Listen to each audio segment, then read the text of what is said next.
Hi, I'm Jessica and this is my mental hospital video update. The reason why I'm making an update is because the original video was about 2 years ago and a lot has changed. I have been in and out of mental hospitals 8 times since then.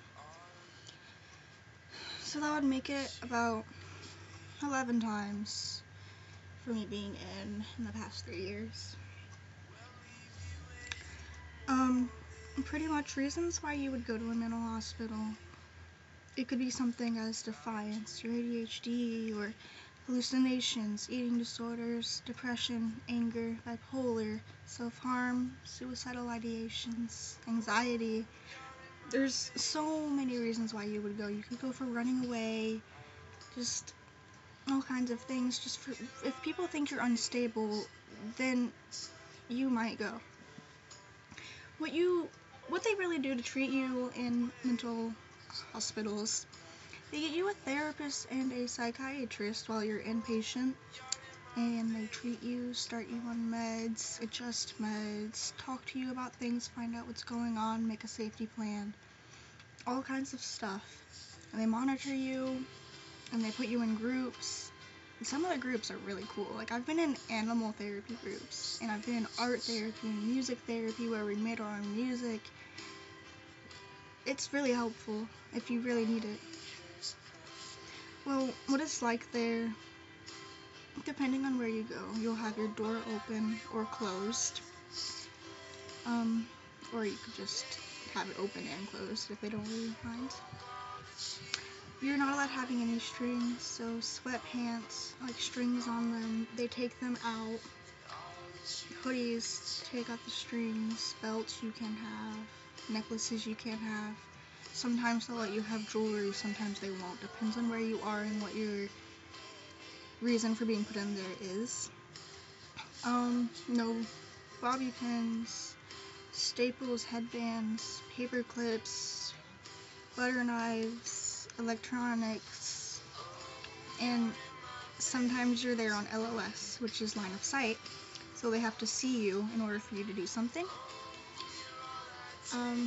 They do a lot of groups there, like I said, music therapies, art therapies, animal, DBT, family, private.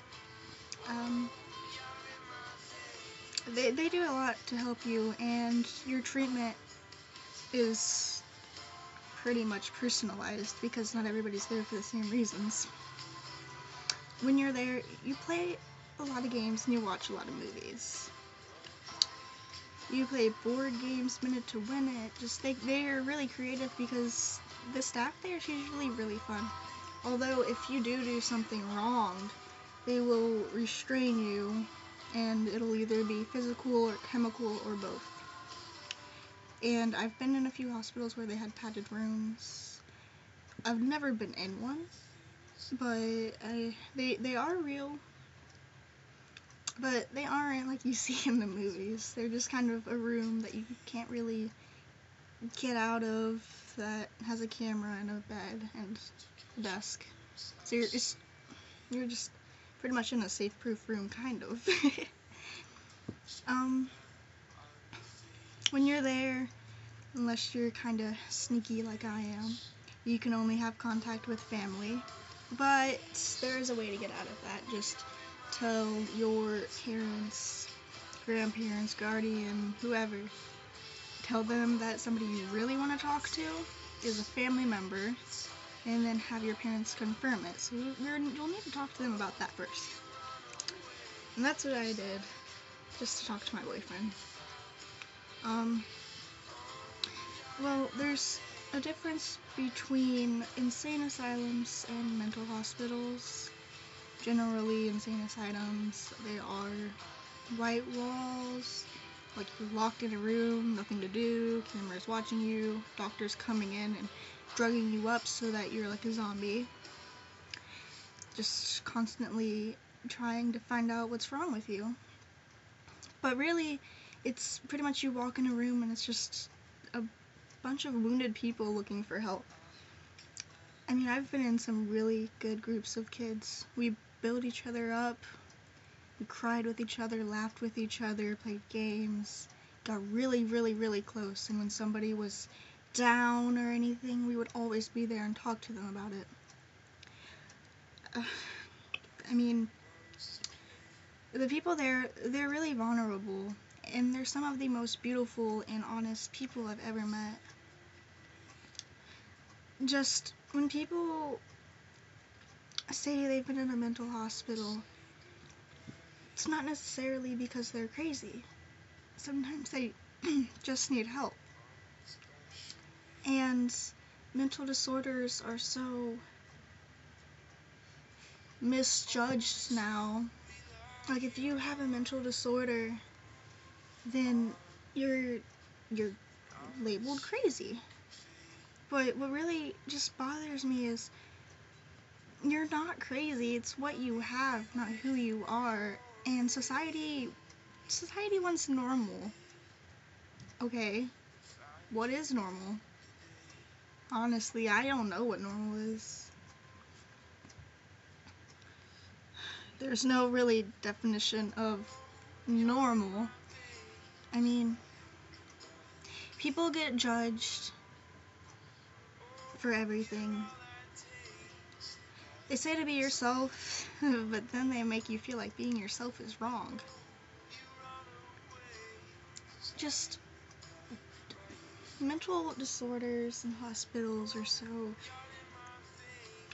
misjudged, and they're seen in different views, and it's not like that. It's just a building of people trying to help you, trying to get you on the right foot. It's horrible being there, but it's worth it if you actually take it serious. Like, I thought I've taken it serious multiple times, but the last time I was in there, I was put in a residential facility, which is a lot different than the general mental hospital, but a lot different. But I was there for 6 months, and when I was first there, they put me in a lockdown facility. I could not do anything. It was bad, but it was worth it. All the treatment, all the therapies and family therapies and everything, it was worth it. So if you do have depression, if you do have something going on, I really want you to talk to somebody about it. I really want you to get help, because it will be worth it and it will change your life. I promise, it gets better, and sometimes I know it feels like it gets worse, but it does get better. Time heals everything, really, and you'll never know whether things get better if you're dead. So, I really just want more people to get help, because suicide attempts are happening daily, and people are losing people that they loved. I just encourage everybody to start building each other up, to start encouraging people to get help.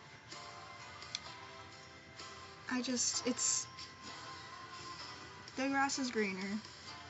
I know sometimes it's not, but eventually it gets greener. It might go back, but life is pretty much what you make it, and it goes on. So, I encourage you to get help. This is what mental hospitals are about. I'm willing to answer any questions, so you can message me. I will always be there for people. I will try my best. You're all beautiful, and I'm not just saying that to say that. Like, everybody has worth, and I know that everybody can get help. I know it took me 3 years, and I'm a lot better. Of course, I'm not fixed, but I'm not broken anymore. I'm on my way to recovery, and I might be in recovery for the rest of my life, but life really does go on. It gets better. Some people say life is worthless, but you gotta put meaning in it. It does get better. And once you've hit rock bottom, you can only go up. So I encourage you to get help, or if you know somebody, just encourage them to get help. Help them, guide them through. We should be building each other up, not breaking each other down. That's really all I gotta say. Sorry, I kind of lectured, but I just want people to be aware